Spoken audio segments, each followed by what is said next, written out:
Bonjour et bienvenue sur Marqueur, votre podcast 100% marketing durable, car je suis convaincue que le marketing durable, c'est le marqueur de la bonne santé des entreprises. Le marketing, c'est le cœur de l'entreprise avec la proposition de valeur, des produits ou services. Et gérer des projets marketing avec le cœur nous emmène plus loin dans la formulation d'une offre qui fait sens aussi bien pour vos clients que pour vos collaborateurs. Je m'appelle Diane Cantan et après plus de 20 ans en marketing et communication digitale, j'ai décidé de partager ces convictions en réalisant des épisodes en solo ou avec des invités où j'aborde les différents sujets de marketing durable, communication responsable, numérique responsable et plus largement des enjeux liés à la RSE. Alors cet épisode est spécial car il est diffusé pendant la semaine du podcaston du 25 au 31 mars 2024. Le podcaston, qu'est-ce que c'est ? C'est un rassemblement de plusieurs centaines de podcasts.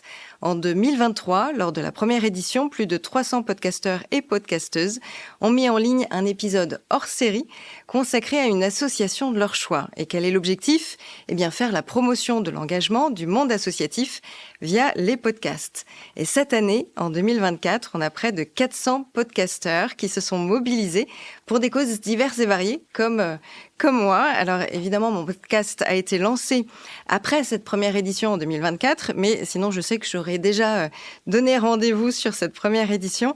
Évidemment, mon choix s'est naturellement porté vers la recherche contre le cancer. On sait malheureusement que chaque jour en France, plus de 400 personnes décèdent d'un cancer.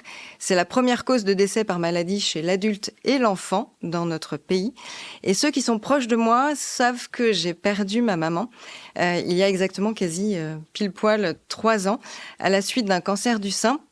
Alors évidemment, cette thématique me touche particulièrement et je sais que la recherche a fait d'énormes progrès ces dernières années, que des personnes atteintes de cancer ont des espérances de vie qui augmentent chaque année grâce à la recherche, grâce aux études qui sont menées. Mais on a besoin que cette recherche avance plus vite pour soigner davantage de personnes. Peut-être que, évidemment, si le cancer de ma maman avait été déclenché 10 ans après, peut-être qu'elle aurait survécu plus longtemps ou elle aurait bénéficié d'autres traitements, on ne sait pas. Alors du coup, pour cet épisode un peu spécial qui incite les auditeurs et leurs proches à montrer leur générosité envers une association, eh bien mon choix s'est porté vers la Fondation Gustave Roussy, rattachée à l'hôpital Gustave Roussy, premier centre de lutte contre le cancer en Europe et qui fait partie des meilleurs hôpitaux de cancérologie au monde. Et alors j'ai la chance, l'honneur d'avoir à mes côtés, pour vous en parler, le professeur Fabrice Sandré, qui est directeur scientifique de Gustave Roussy, directeur de la recherche. Bonjour Fabrice. Bonjour.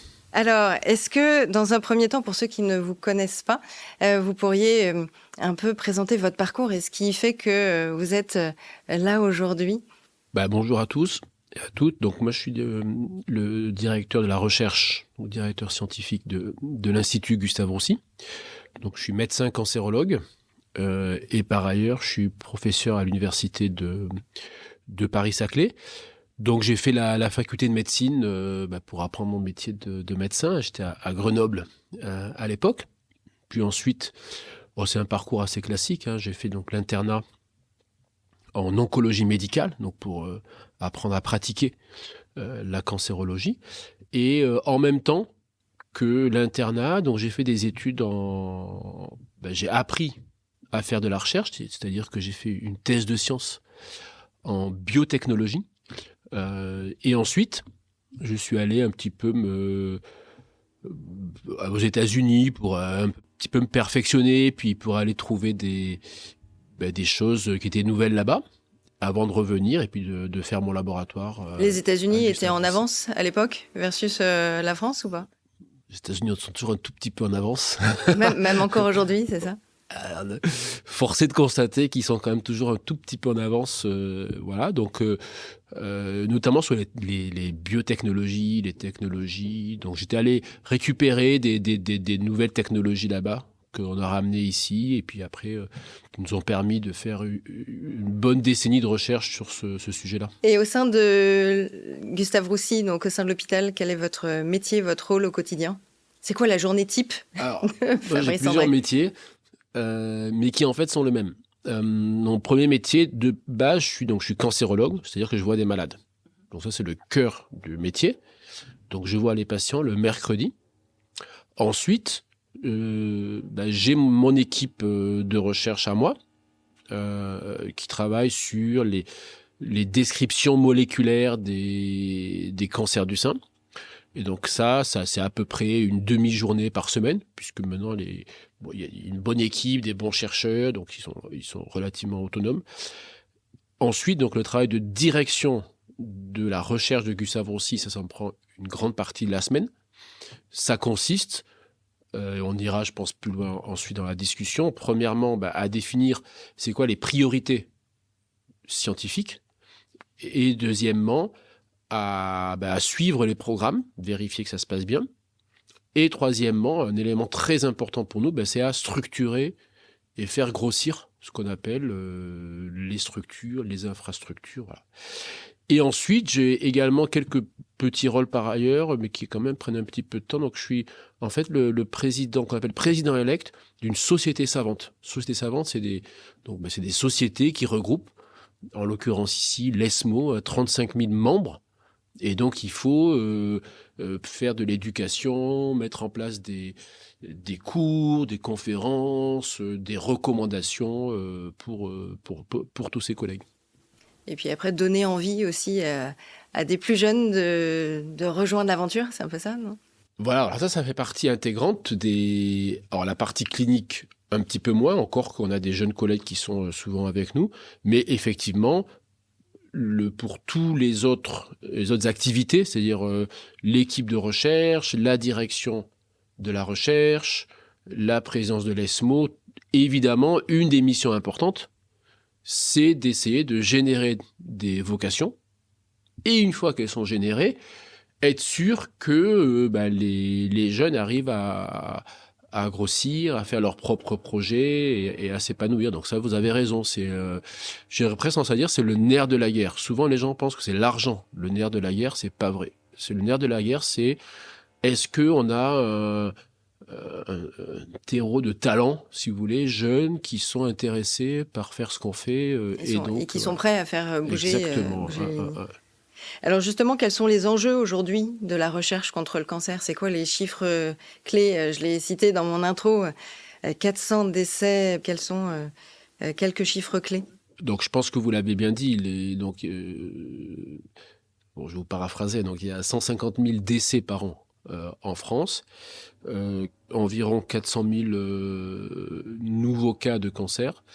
Peut-être voir à l'échelle du monde. À l'échelle du monde, c'est environ 9 millions de décès par an et 16 millions, entre 16 et 20 millions de nouveaux cancers, avec des projections où ça va augmenter. On prévoit que ça augmente environ jusqu'à 30 millions de nouveaux cas de cancer par an.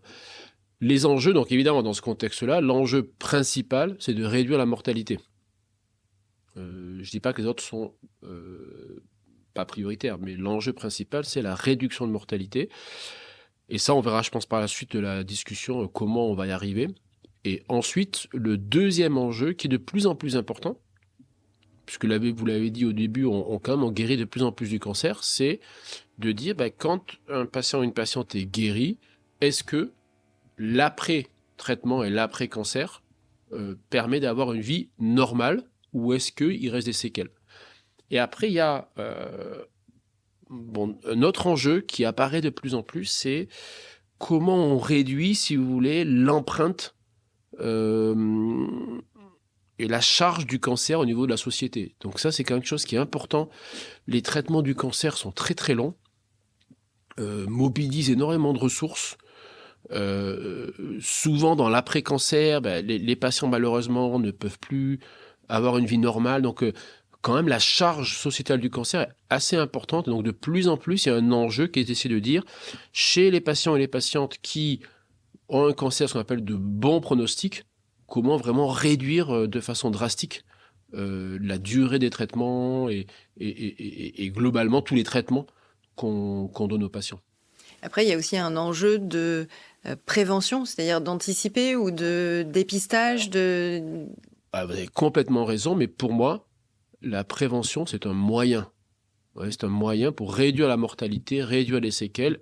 Donc ça rentre dans, c'est une sous-catégorie dans le premier enjeu. Ouais, c'est important parce que, en fait, quand il y a des personnes qui viennent nous voir, des jeunes par exemple, il ne faut pas qu'ils perdent de vue qu'à la fin, votre impact, il est chiffré. Est-ce que vous avez réduit ou pas la mortalité par cancer? C'est très simple, vous voyez. Et en fait, c'est toujours bien de partir de ça, parce que sinon, après, à un moment donné, les gens, ils se mettent dans des programmes scientifiques, des programmes de philanthropie, puis on dit, tiens, est-ce qu'on a un outil qui permet de mieux détecter les cancers? Ok, mais la vraie question, c'est est-ce que vous réduisez la mortalité par cancer? Est-ce que vous réduisez les séquelles par cancer? Est-ce que vous réduisez globalement la charge en termes de ressources liées au cancer? Et ensuite, après, on va rentrer dans les moyens qui permettent d'arriver à ça. Et la prévention est un des moyens qui permet d'aboutir à ces 3 objectifs. Je vois. Quelles sont les avancées en recherche toutes ces dernières années? Alors peut-être versus le XXe siècle, puisque là on est en 2024, il s'est déjà passé 24 années depuis l'an 2000. Mais il y a eu déjà les premières avancées au XXe siècle. Est-ce que là on est sur une courbe exponentielle? Est-ce que ça avance doucement mais sûrement? Je sais que le souhait le plus cher, c'est de se dire à la fin du XXIe siècle, on arrête, on arrive à soigner l'ensemble des cancers. Donc là, on a encore 80 ans. Qu'est-ce qui va se passer voilà, quelles sont les avancées de la recherche? Donc en fait, si on refait un petit peu d'historique, au début, donc les traitements des cancers. Quand je dis au début, je ne sais pas si c'est le début, mais on va dire, allez, il y a 50 ans de ça. Bon, c'était essentiellement des traitements pour les cancers localisés. C'est-à-dire la chirurgie, la radiothérapie pour enlever la tumeur, en quelque sorte. Les traitements médicamenteux étaient des traitements empiriques. Donc on prenait des produits qui étaient sélectionnés pour tuer des cellules qui se multiplient. Parce qu'un cancer, c'est ça au final. Et ça s'appelle la chimiothérapie. C'est un produit chimique qui détruit les cellules qui se multiplient. Plus quelques autres médicaments, mais bon. Ensuite, il y a eu cette date qui, en fait, marque un tournant dans le cancer, qui était ce plan de Nixon. On dit, tiens, on va changer on va guérir le cancer, quoi. Et années 70, c'est là, ce qui est important, c'est qu'en fait, ils ont changé de stratégie sur le cancer. C'est qu'ils sont mis sur une stratégie à long terme où ils se sont dit, tiens, pour combattre le cancer, il faut le comprendre. Il faut comprendre la biologie du cancer. Et donc là, il y a eu, partant de fin des années 70, et qui est d'ailleurs toujours en cours, tout un plan de dire, on comprend les mécanismes moléculaires et cellulaires qui font que le cancer se développe. Et donc ça a été très important parce que c'est ça qui a permis de la découverte de ce qu'on appelle de cibles thérapeutiques. En gros, il y a des chercheurs qui ont compris c'est quoi les mécanismes moléculaires et cellulaires qui font qu'un cancer se développe. Ceci a permis de trouver donc des gènes qui sont mutés et ceux-ci sont devenus des cibles thérapeutiques. Et après, on arrive là aux premières thérapies ciblées qui est à peu près début du 21e siècle avec ce qu'on appelle des thérapies anti-HER2, anti-EGFR. Donc c'est quoi? Ce sont des thérapies qui peuvent être des anticorps ou des médicaments qui bloquent spécifiquement une protéine qui est mutée et dont la mutation crée le cancer. Donc ça a été grand champ thérapeutique où on met des médicaments. Ça permet globalement de réduire ou limiter l'avancée des mauvaises cellules, quoi. Exactement. Comme vous bloquez la protéine qui fait que le cancer se développe, du coup, vous empêchez le cancer de se développer. Mais après, le cancer développe des mécanismes de résistance. C'est vicieux. Et ensuite, après, on va aller un peu plus dans le détail pour comprendre ça, mais faisant suite à toute cette vague de compréhension des mécanismes du cancer, et sont arrivées ce qu'on appelle les immunothérapies, où là, en fait, on s'est mis, cette fois-ci, à bloquer non plus la protéine qui est mutée, mais la protéine qui fait que le cancer empêche le système immunitaire de le détruire. Et donc, c'est les immunothérapies. Il y en a 3 qui ont été développées. Au passage, donc, dans les 3, il y en a une découverte à Kyoto, une découverte à Marseille et une découverte à Villejuif avec Gustave Roussy. Donc, quand on parlait tout à l'heure des Américains, Ouais. oui, ils sont en avance, mais pas surtout, puisqu'en l'occurrence, les 3 médicaments principaux d'immunothérapie, enfin les seuls d'ailleurs, ils ont été découverts, 2 en France et 1 au Japon. Voilà. Et ensuite, donc l'immunothérapie. Et maintenant, on rentre dans une nouvelle ère. Et là, je parle pour la thérapeutique. Le diagnostic, c'est différent. On est dans une nouvelle ère qui est, en fait, on arrive maintenant à faire des biotechnologies. C'est-à-dire qu'en fait, si vous analysez un cancer, vous dites, voilà, il y a telle protéine, telle anomalie. En fait, au lieu de construire un médicament qui bloque l'activité de cette protéine, là maintenant, vous construisez réellement des armes nucléaires, si vous voulez. C'est en fait, vous construisez, grâce aux biotechnologies, des médicaments qui sont des structures chimiques très très importantes, où vous avez un anticorps sur lequel s'accroche de la chimiothérapie ou sur lequel peut s'accrocher de la radiothérapie. L'anticorps peut cibler de multiples protéines en même temps. C'est-à-dire qu'en fait, dans un seul médicament, maintenant, vous pouvez avoir 4 ou 5 médicaments. Vous voyez ce que je veux dire ? Et donc, en fait, ça, c'est aujourd'hui, on est en plein dedans, c'est ce qu'on appelle la biotechnologie thérapeutique. C'est en fait, ce sont des ingénieurs qui, dans leur cerveau, ça bouillonne. Et en fait, tous les jours, ils vous inventent un nouveau médicament parce qu'ils vont mettre un glucose en plus, ils vont rajouter à l'anticorps une nouvelle branche pour bloquer quelque chose de plus. Donc, en fait, eux, ils raisonnent plus en armement, si vous voulez, qu'en biologie. Ils veulent à chaque fois créer l'arme la plus sophistiquée, la plus complexe possible. Donc là, aujourd'hui, on est dans cette ère de la biotechnologie thérapeutique. Voilà. Alors ça, c'est pour la thérapeutique. Pour le diagnostic, je vais être bref. Vous l'avez mentionné un tout petit peu précédemment. L'enjeu, vous l'avez dit, c'est...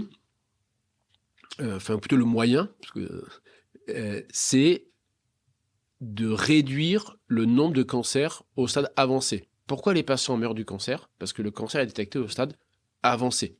Il faut bien reprendre ce qu'est un cancer. Un cancer, il naît dans un organe, et après, il fait ce qu'on appelle des métastases. C'est-à-dire qu'en fait, il va dans de multiples organes. Une fois que les métastases sont là, c'est plus difficile à traiter.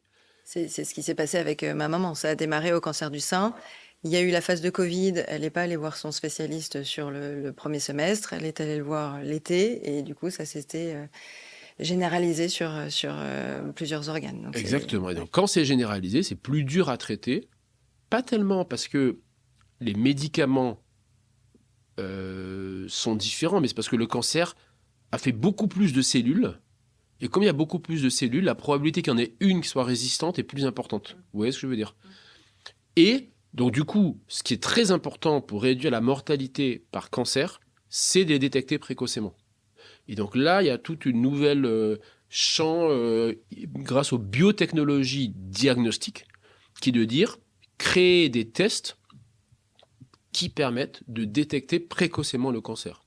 Notamment des tests à partir de prise de sang. Vous faites une prise de sang, vous regardez ce qu'on appelle... en fait, vous regardez si le cancer fait des petites crottes dans le sang. Donc, vous cherchez des acides nucléiques. C'est très élégant. Mais, mais pour les podcasts, c'est vrai qu'avoir quelque chose un peu imagé... Il y a besoin de visualiser. Voilà, le cancer, il fait ces petites crottes dans le sang. Et puis, vous faites de la prise de sang, vous les détectez, soit avec de l'ADN, soit avec des protéines, soit avec plein d'autres choses, mais vous essayez de le détecter grâce à ceci, à la détection, pour arriver à avoir un diagnostic plus précoce et éviter qu'il y ait des métastases. Comme ça, vous les détectez au premier stade, le plus localisé, et donc vous augmentez les chances de le guérir, mais aussi vous réduisez les séquelles. Parce qu'évidemment, au plus un cancer est détecté trop tôt, au moins vous devez donner traitement, et donc au moins il y a de séquelles. Vous voyez ? Oui, donc c'est en même temps la phase traitement en tant que tel, mais effectivement, c'est penser à l'après. C'est pas le tout de se dire j'arrive à passer outre, c'est aussi quelle sera ma vie après. Mais en prioritisant les choses quand même. C'est clair. C'est-à-dire D'où l'importance à chacun aussi d'être attentif sur les phases de dépistage. On le voit bien, les femmes sur le cancer du sein. Là, on est sur le mois de mars, c'est aussi Mars bleu du cancer colorectal. Donc, il y a toute... J'espère que vous n'allez pas me demander si j'ai fait mon test du cancer colorectal. Non, mais c'est important, je pense, à partir à chaque âge, d'être attentif ou par rapport aux antécédents familiaux, au fait de se dire, alors là, on réalise l'interview au sein de l'hôpital Gustave Roussy. Donc, en attendant, il y a sur les panneaux d'affichage, si vous avez fumé un paquet de cigarettes par jour pendant au moins 30 ans, que vous avez plus de 50 ans, venez, on peut voir des choses sur le cancer du poumon, parce qu'on sait que la plupart des cancers du poumon sont aussi liés à des personnes qui ont fumé longtemps. Pas que, mais ça peut être un facteur aggravant.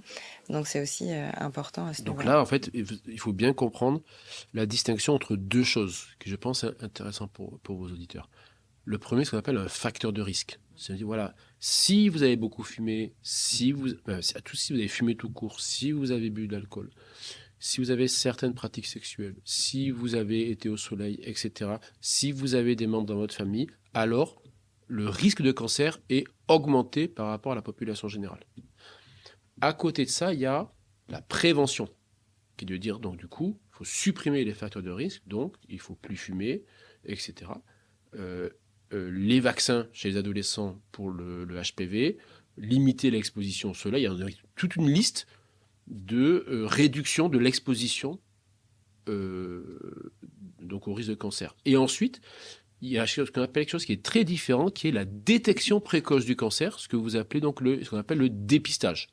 Donc le dépistage, c'est de dire, parce que j'ai plus de 50 ans, alors j'ai un risque de cancer du côlon. On me propose un test simple qui permet de savoir si je dois aller faire une coloscopie. Pour le cancer du sein, à partir de 50 ans, comme mon risque a augmenté, alors je fais une mammographie pour détecter les cancers au stade précoce. Vous voyez ? Ou s'il y a des antécédents, je n'ai pas encore 50 ans, mais je fais Alors voilà, chaque année. Voilà, parce que là j'ai pris comme facteur de risque l'âge 50 ans, mais s'il y a d'autres facteurs de risque, antécédents familiaux, etc., à ce moment-là, le dépistage, évidemment, il est adapté à ce qu'on appelle les facteurs de risque. Et on profite d'avoir une audience pour rappeler que s'il y a beaucoup d'antécédents familiaux, ou même s'il y en a un seul, il faut le dire au médecin généraliste, parce que parfois, il peut y avoir une mutation génétique. Et à ce moment-là, le dépistage est complètement différent. Ouais, donc peut-être que parmi les auditeurs, il y en aura quelques-uns qui diront « Ah, mais moi, j'ai eu 3 cas dans la famille, 2 cas ». En parler au médecin généraliste, et ensuite, eux, ils font le lien vers des services de génétique, et parfois, il y a des mutations qui peuvent... C'est ça l'avancée aussi, c'est de se dire, grâce à une prise de sang, en fait, on peut déjà avoir des détections, de se dire est-ce qu'on a un profil à risque ou pas. Je sais que souvent on n'a pas envie, ça fait penser à des films que j'ai vus quand j'étais jeune en mode science-fiction, on n'a pas envie de savoir le jour de notre mort, mais en tout cas on peut maintenant savoir de plus en plus si on est à risque sur une pathologie ou une autre. Mais là en l'occurrence c'est l'inverse, c'est si vous allez vous faire détecter, alors vous ne connaîtrez pas le jour de votre mort, puisque vous détecterez précocement le cancer et donc il sera guéri. C'est intéressant comme ça. Eh oui. Non, on a un gros problème en France par rapport au dépistage. C'est-à-dire qu'en fait, on ne se prend en charge que lorsqu'on est malade. Il y a des cultures, il y a des sociétés qui sont un peu différentes par rapport au dépistage. C'est-à-dire qu'ils abordent la santé. Et la prévention fait partie intégrante de la prise en charge de la santé. En Asie, peut-être davantage. En Asie, dans les pays, même dans les pays anglo-saxons, dans les pays nordiques, il y a une grande culture de la prévention, du dépistage dans les pays nordiques. Et nous, là, il y a vraiment un travail à faire au niveau sociétal. C'est-à-dire la prise en charge de la santé, c'est tous les jours. C'est un capital, la santé. Vous voyez, et c'est pas juste quand on est malade. Donc, effectivement, vous avez raison. Limiter les facteurs de risque et aller faire les mammographies, les tests de dépistage du cancer du côlon, etc. C'est très important. Alors, si on en revient à Gustave Roussy, quel est le rôle de Gustave Roussy ou de la Fondation qui aide la recherche ? Alors, donc Gustave Roussy, c'est ce qu'on appelle un centre anticancéreux. Donc, c'est-à-dire c'est une organisation qui a plusieurs missions. Premièrement, soigner les patients, qui est la mission, on va dire, principale. Deuxièmement, il y a une mission d'enseignement, donc former les médecins, les jeunes les étudiants, et aussi de plus en plus les patients et les aidants, accompagnants. Et ensuite, donc, c'est un centre qui a une composante recherche. Donc, il y a à Gustave Roussy 1400 employés qui font la recherche, ce qui est l'équivalent d'une d'une compagnie pharmaceutique pour sa division oncologie. Donc, c'est un gros département recherche. 1400 personnes réparties en deux. 700 font de la recherche qu'on appelle clinique, donc ils font des essais cliniques. Et 700 font de la recherche, ce qu'on appelle plutôt fondamentale, quel que soit le domaine. Ça peut être la biologie expérimentale, les mathématiques, les sciences humaines et sociales, la physique, etc. Donc ça, c'est Gustave Roussy. À côté de Gustave Roussy, il y a donc une fondation, Gustave Roussy. Donc cette fondation, effectivement, elle a pour but de faire de la philanthropie. Il faut savoir qu'il y a aussi la philanthropie dans Gustave Roussy. Donc, je ne vais pas rentrer dans les détails. Bon, mais globalement, la philanthropie Gustave Roussy, dans son ensemble, Fondation et Gustave Roussy, c'est à peu près 40 millions d'euros par an. Et donc ça permet à Gustave Roussy de faire sa recherche sur les différentes composantes qu'on a vues tout à l'heure, c'est-à-dire la recherche clinique et la recherche fondamentale. La recherche clinique incluant évidemment les investissements dans des nouvelles structures de soins.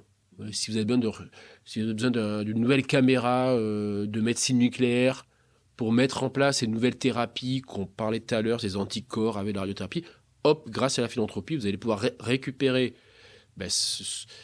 cet équipement coûteux qui va vous permettre de faire de la recherche clinique sur ce sujet.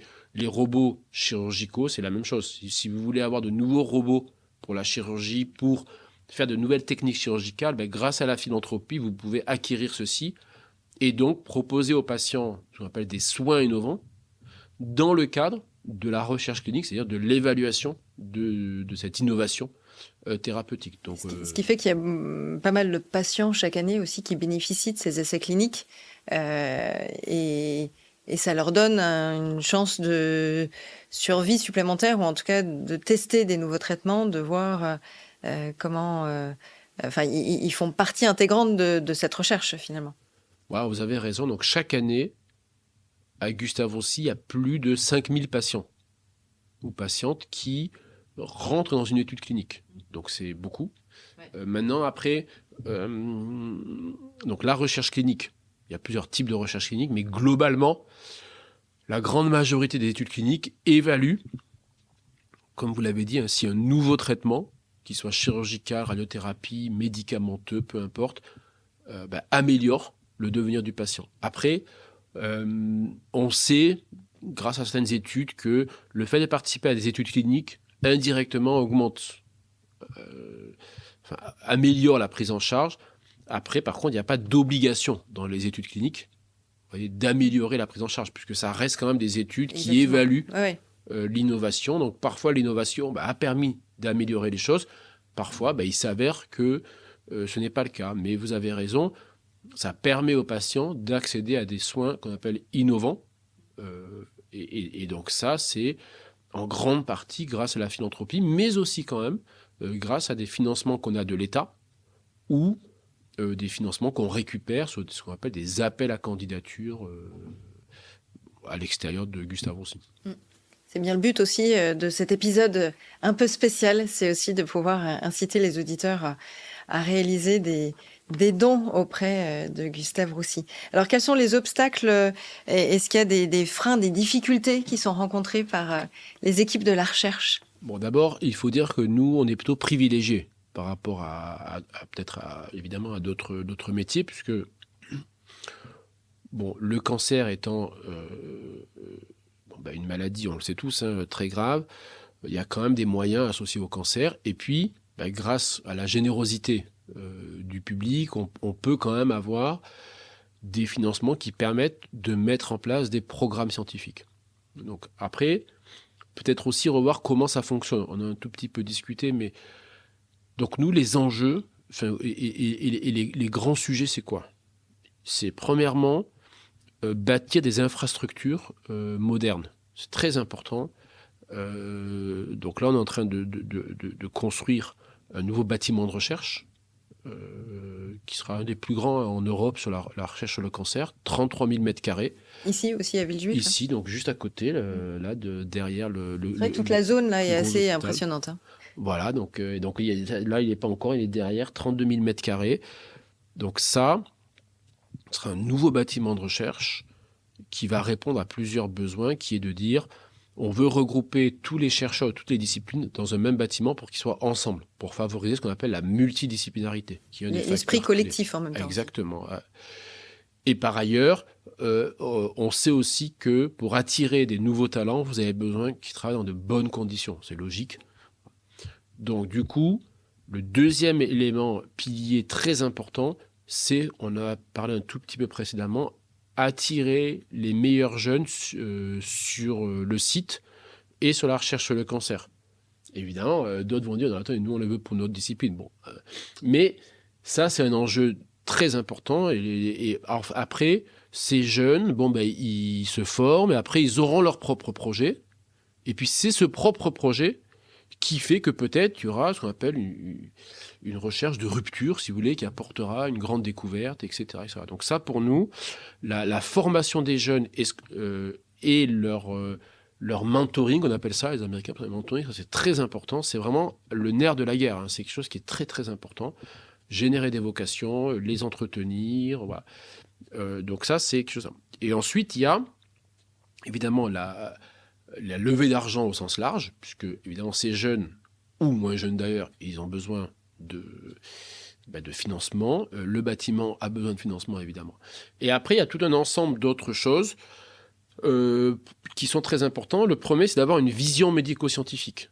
En fait, si vous allez à l'étranger, vous dites Gustave Roussy, les gens ne vont pas vous dire « Ah ouais, c'est un centre parmi d'autres ». Ils vont vous dire « Ah oui, c'est un centre avec une identité très précise de ce qui est fait en recherche ». Nous, notre recherche, elle est centrée sur le patient. Et notamment, on utilise beaucoup les échantillons issus des patients pour nos propres projets de recherche. Vous voyez, donc ça, c'est une manière de faire la recherche qui vous crée une sorte d'empreinte, une identité qui peut-être est différente d'autres centres, par ailleurs excellents, avec lesquels on travaille beaucoup. Donc ça, c'est quelque chose qui est très important. C'est quoi la vision médico-scientifique du site ? Et on l'a vu, hein, améliorer les survies, réduire les toxicités, réduire les durées et les charges de traitement, avec une vision précise qui veut dire on utilise le patient, les patients pour générer les idées, les valider. Donc le patient est vraiment au cœur de la recherche. Donc ça, c'est un petit peu pour nous les 4 éléments clés. Ensuite, si vous dites finalement, c'est quoi les freins ? C'est quoi les limitations ? Du coup, là, on rentre un peu dans un truc un petit peu négatif, mais bon, si vous me posez la question. Donc, les limitations, si vous voulez, évidemment, on a des financements, mais on en a beaucoup moins que nos, entre guillemets, compétiteurs, qui en réalité sont plus nos collaborateurs. Mais si on prend, par exemple, les meilleurs centres américains, New York, Boston, Houston, ils ont des niveaux de philanthropie qui sont à plus de 500 millions de dollars. Ouais, donc nous, on est beaucoup, beaucoup, beaucoup plus petits. Or, la philanthropie, c'est très important. Il faut réaliser, la philanthropie, c'est ce qui nous permet, nous, d'avoir une stratégie médico-scientifique. Parce qu'on est libre par rapport à... Oui, c'est ça, de ne pas être freiné. Exactement. Donc ça, ouais, on est 10 fois moins. Et quelque chose, et donc je pense intéressant pour vos auditeurs aussi, en fait, il y a tout un nouveau monde qui est en train de croître en Asie. Donc c'est pareil, en Asie, les moyens qui sont mis sur la recherche en biotechnologie, en santé, sont vraiment très très importants sur certains sites. Singapour, Hong Kong, Séoul. Donc ça c'est des sites qui montent beaucoup. Voilà. Donc nous, il y a quand même une question de moyens qui est importante. La deuxième question, l'enjeu pour nous, évidemment, c'est, on l'a dit tout à l'heure, hein, puisque c'est un élément clé de notre stratégie, c'est les jeunes. C'est-à-dire que on voit quand même que aujourd'hui, il y a une petite crise de vocation sur les sciences au sens large. Et donc là, nous, il faut comprendre que nous, on est en aval de l'école. L'école, c'est ce qui est au centre de tout en réalité. Parce qu'une fois que les gens, ils sont à l'école, ils sont super notes, bonne éducation, bonne culture scientifique. Après, pour nous, c'est facile. Et donc là, quand même, nous, on est en aval de l'école, et c'est vrai qu'on voit que, et là, je ne parle pas que pour les futurs prix Nobel, je dis pour tout le monde. Je dis, si on a besoin que l'ensemble des employés soient très bons au niveau scientifique, voilà. Et donc ça, c'est quand même quelque chose qui est important. Il y a une sorte de petite crise de vocation sur la science. Il faut que tout le monde réalise, c'est un vrai problème. C'est-à-dire que si demain, on n'a plus une génération formée à la science, c'est en fait, tout fait appel à la science, et nous en particulier, mais tout le monde. Donc ça, c'est un élément un petit peu problématique. Voilà. Ensuite, on a d'autres sujets, mais je me permettrai de ne pas les dire en public. On a quand même aussi pas mal de contraintes réglementaires, on va dire. Ouais. Alors, la réglementation, c'est très bien, parce que c'est toujours fait pour protéger, évidemment, les individus, mais ça a toujours quelques effets un petit peu négatifs, qui consistent à dire que nous, voilà, qui fait que du coup, ça rallonge les procédures. Et pour nous, vous l'avez compris, hein, en fait, c'est une question de temps pour nous. Pour nous, on ne peut pas dire, tiens, il y a un médicament qui peut-être pourrait apporter un bénéfice, on va mettre un peu plus de temps que d'autres avant de pouvoir étudier si ce médicament, effectivement, est efficace. Et alors, maintenant, je dirais la question inverse. Qu'est-ce qui vous rend heureux de venir bosser tous les jours? Oh, bon, d'abord, ouais. Donc, bon, là, je parle pour moi à titre individuel. Bon, d'abord, premièrement, c'est un domaine où tous les jours, j'exagère un peu, mais tous les mois, il y a des améliorations. Donc, c'est un domaine qui évolue très vite et qui est un domaine à fort impact, puisqu'évidemment, dès qu'il y a une amélioration, ça impacte tout de suite. Est-ce qu'il y a plus de patients, vous voyez, qui sont guéris? Donc, en fait, les gens qui travaillent dans ce métier, souvent, c'est des très pragmatiques. Hein. On l'a dit au tout début de l'interview, nous, c'est très simple. Est-ce qu'on augmente les survies par cancer ou pas? C'est très simple. On ne réfléchit pas trop au-delà de ça.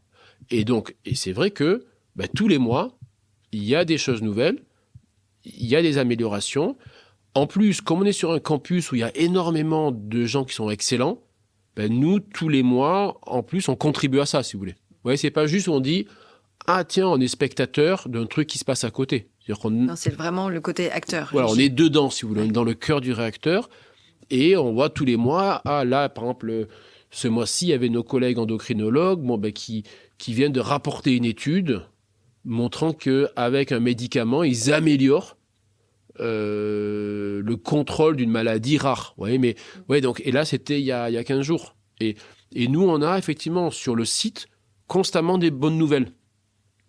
Voilà, et on contribue constamment aux avancées de la recherche sur cette maladie qui, on l'a dit, en fait, tue énormément de personnes. Donc, en fait, tous les mois... Chaque petite avancée compte, et du coup, il faut savoir aussi fêter chaque réussite. Voilà, mais ce qu'il faut bien que les auditeurs, en fait, perçoivent, et c'est vrai qu'à travers un podcast, parfois, on le perçoit mieux, hein, c'est que nous, on est vraiment au cœur du réacteur. Vous voyez, on est dans le cœur du truc.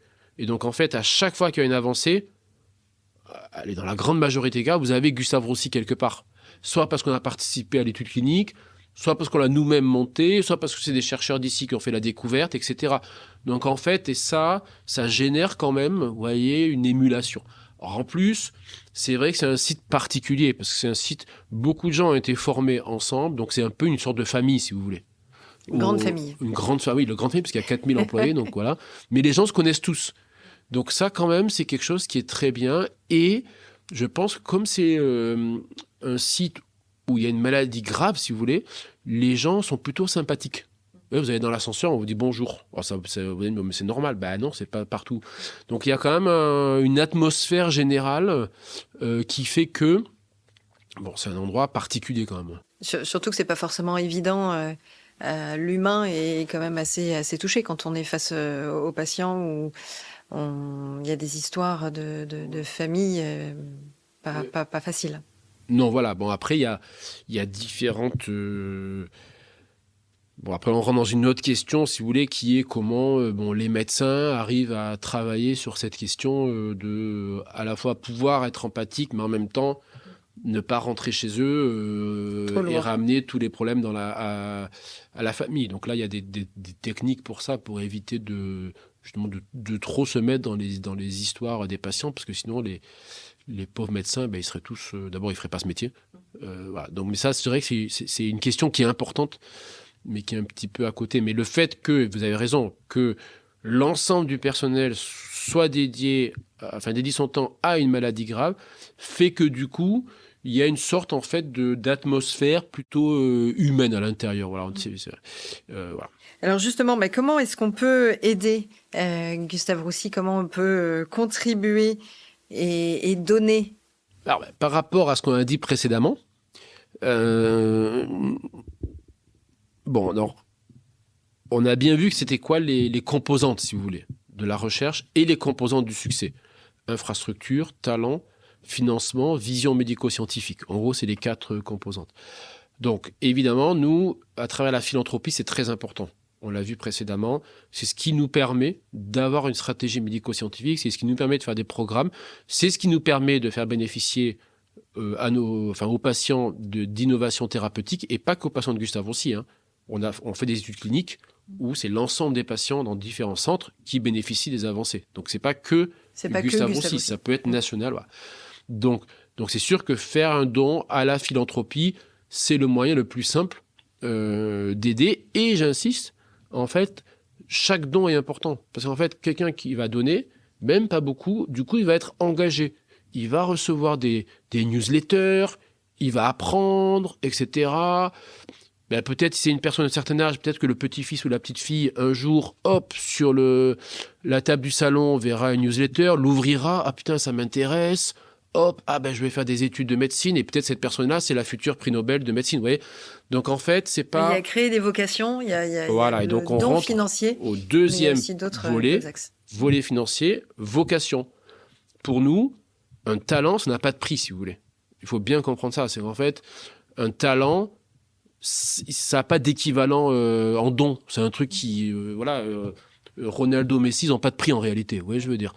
Donc ça, pour nous, générer et susciter des vocations, c'est très important. Bon, et évidemment, quand les personnes ensuite ont la vocation, il faut qu'ils tapent à la porte de chez nous.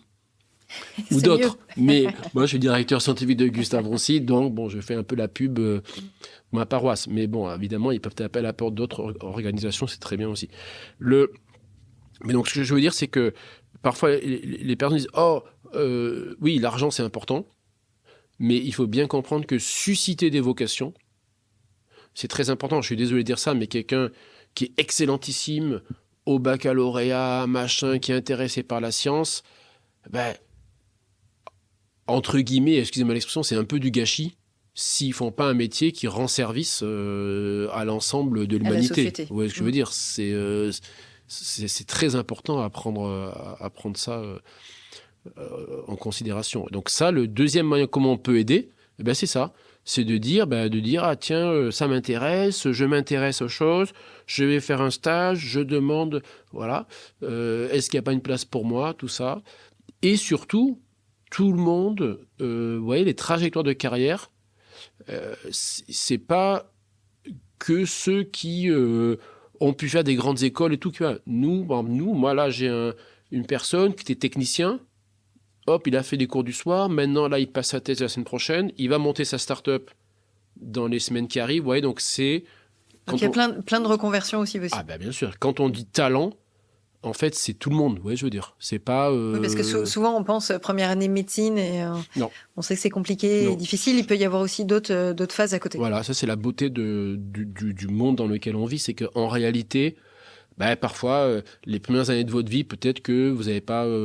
eu les A+ à l'école, mais quand même, en réalité, si vous êtes motivé, aujourd'hui, on peut quand même, vous voyez, si vous avez la vocation, en fait, vous pouvez très bien avoir une carrière, faire des grandes découvertes, même si, au tout début, vous préfériez faire autre chose qu'aller à l'école. Ça, nous, on en a beaucoup. Voilà. Ça, c'est très important. Les vocations, pour nous, c'est très, très important. Ça, c'est sûr. Voilà. Et après... en fait, nous, ce qui nous aide beaucoup, en fait, c'est aussi les patients nous aident beaucoup via ce qu'on appelle le advocacy. Mais aussi globalement, vous voyez, toute la société nous aide beaucoup. C'est-à-dire quand les citoyens disent « Ah ben nous, la recherche c'est important, la science c'est important », et font porter cette voix, c'est très important. Parce qu'ensuite, on disait que nous, en fait, la recherche, les soins se fait dans un cadre, vous voyez ce que je veux dire. Et en fait, au plus ce cadre est rigide, complexe, au moins on peut faire de la recherche. Et il faut bien comprendre, c'est si demain vous dites à un jeune chercheur qui a la vocation, finalement ton boulot c'est 80% de l'administration, ils ne vont pas rester. Hein. Donc en fait, que quand même les citoyens portent la voix et les patients de dire attendez, les gens qui font de la recherche, les gens qui font du soin, il faut qu'ils puissent se consacrer à leur travail, il faut que leur vie soit facilitée pour qu'ils soient au cœur de leur métier. Ça, c'est un message qui est important à porter. Donc, ce que je veux dire, c'est que en fait, tout le monde peut nous aider. C'est ça, tout le monde peut faire bouger les lignes. Voilà, de plein de manières différentes. Les dons, évidemment, c'est très important. Les vocations, les jeunes, et aussi porter la voix de dire, attendez, les grosses institutions, ou les petites d'ailleurs, peu importe, mais les institutions de recherche, les institutions de soins, il faut qu'elles puissent être aidées dans le sens où il faut vraiment qu'il y ait des simplifications administratives, que ces gens-là puissent se concentrer sur ce qu'ils veulent. Ça, c'est des messages très importants de la part des citoyens. Ça nous aide énormément. Hein.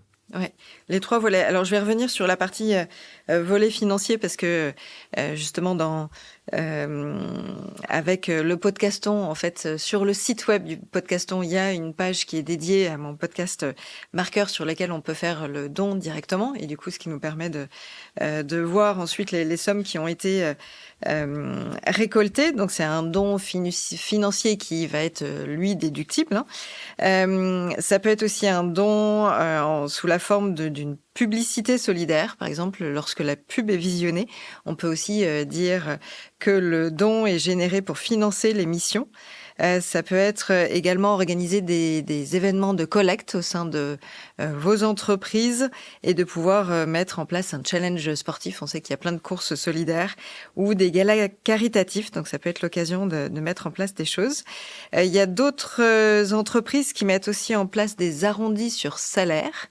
Ou des arrondis solidaires qu'on connaît tous en caisse ou quand on passe nos commandes en ligne. Donc ça peut être l'occasion de le faire au profit de la Fondation Gustave Roussy, ou ça peut être aussi le fait de reverser une partie de ses ventes, un pourcentage de son chiffre d'affaires. Et j'ai d'ailleurs une amie qui a une agence de com qui s'appelle Perfecto Group, qui met justement en place ce système de pourcentage sur son chiffre d'affaires avec ses clients au bénéfice d'une association qui s'appelle Le Rose et le Noir, en lien avec le rose du cancer du sein et le noir des thrillers, des polars, et justement avec un système d'association, la solidarité perruque. Donc ça, c'est pour aider les femmes qui sont passées et qui sont guéries à donner leur perruque à d'autres femmes qui, elles, n'auraient pas les moyens de s'en acheter une comme on sait. Donc ça, c'est aussi un cas que j'ai évoqué il n'y a pas longtemps. C'est pour ça que du coup, je le cite avec mon amie. Et par nostalgie, je pense, j'ai gardé la perruque de ma maman. Donc il va falloir que je passe le pas de la donner et qu'elle puisse resservir à une autre femme. Donc oui, il y a plein de choses sur lesquelles les auditeurs, que ce soit à titre personnel ou au sein de leur entreprise, peuvent mettre en place pour aider Gustave Roussy dans les actions quotidiennes que l'on a pu voir. Est-ce que vous pensez à d'autres choses avant que j'arrive à 3 petites questions classiques que je pose à mes invités, même si c'est un numéro un peu spécial aujourd'hui? Non, moi, je peux parler, j'ai la parole, donc je peux parler 10 heures, si vous voulez. Donc, à un moment donné, En tout cas, je préfère que vous consacriez votre temps à superviser des actions de recherche, à imaginer, à échanger avec vos patients, même si j'adorerais échanger pendant des heures. Alors, mon podcast se nomme Marqueur, qui aborde le marketing durable. Marqueur de la bonne santé des entreprises, et aussi parce que quand on fait du marketing avec le cœur, eh bien pour moi on embarque plus loin les équipes. Alors c'est marrant parce qu'à plusieurs reprises vous avez évoqué le mot cœur dans votre discours, notamment en disant que le patient est au cœur de la recherche. Alors c'est le seul petit moment où je vais rattraper avec mon côté marketing, où effectivement le client pour nous, quand on fait du marketing durable ou marketing responsable, c'est le client qui est au cœur de nos réflexions et non pas notre produit. Et puis aussi de se dire, nous on est au cœur du réacteur. Donc ça c'est l'écho, mais peut-être que ça vous inspire autre chose, cette notion de non-marqueur. En fait, marqueur, mais là, vous me relancez sur les questions scientifiques, donc je risque de repartir sur une demi-heure. Mais en fait, pour nous, les marqueurs, c'est ce qu'on appelle la médecine de précision. Un marqueur, vous dites, ce patient a ce marqueur de sensibilité à ce médicament, cet autre patient a ce marqueur de sensibilité à un autre médicament. Et donc, les marqueurs, nous, c'est vraiment... on me disait tout à l'heure, c'est quoi l'identité de Gustave Roussy en recherche? Pour nous, les marqueurs, ça, c'est vraiment la recherche Gustave Roussy. C'est on cherche des marqueurs. Qu'est-ce qui fait que des patients sont différents les uns des autres pour donner le meilleur traitement possible à chacun? Donc, moi, quand vous dites le mot marqueur, en fait, c'est ça que ça m'évoque en premier. Vous l'écrivez M-A-R-Q-E-U-R, alors que moi, c'est M-A-R-K-O-E-U-R. Voilà. Ouais. Mais comme c'est un podcast, on peut se permettre... Exactement, c'est pour ça. Mais c'était aussi un jeu de mots. Comme j'ai été longtemps dans l'industrie pharma, il y avait forcément cette notion-là de marqueur. J'ai aussi été dans un cabinet d'études et j'ai eu la chance de questionner dans une étude qualitative des oncologues qui étaient en lien avec la recherche, un traitement qu'il fallait tester en discours d'argumentaire des délégués médicaux sur le cancer du poumon à petites cellules. Donc c'était hyper pointu. Et effectivement, voilà. C'est pour ça que le mot marqueur me fait écho aussi. Est-ce que vous auriez un éco-geste à partager que vous utilisez, que vous faites au quotidien ou que vous avez envie de partager, d'insuffler aussi à vos enfants? Alors en fait, comme on dit tout à l'heure, moi, c'est plutôt mes enfants qui m'insufflent les éco-gestes. Maintenant, c'est l'inverse. Ouais. C'est en fait... faut plus prendre de bain, ça c'est évident, mais j'en prenais pas, donc ça tombe bien. Non, mais au quotidien, par exemple, moi, je vais tous les jours en vélo au travail. Donc c'est quand même quelque chose qui... En fait, ce que je m'aperçois de plus en plus, c'est que en fait, l'éco-geste, il n'est pas contraignant. En fait, il est même incitatif. Aller au travail en vélo, alors évidemment, il faut avoir le luxe d'habiter pas très loin de son lieu de travail. Mais en fait, tout d'un coup, ça ouvre plein de perspectives. Ça fait faire un petit peu de sport, ça fait écouter des podcasts, même si je sais qu'on ne devrait pas en vélo, c'est dangereux, etc., etc.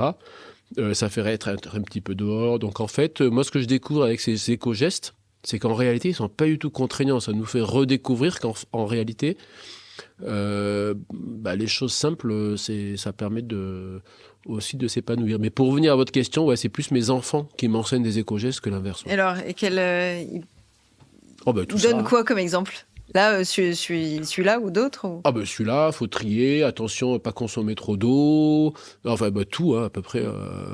Comment on voyage...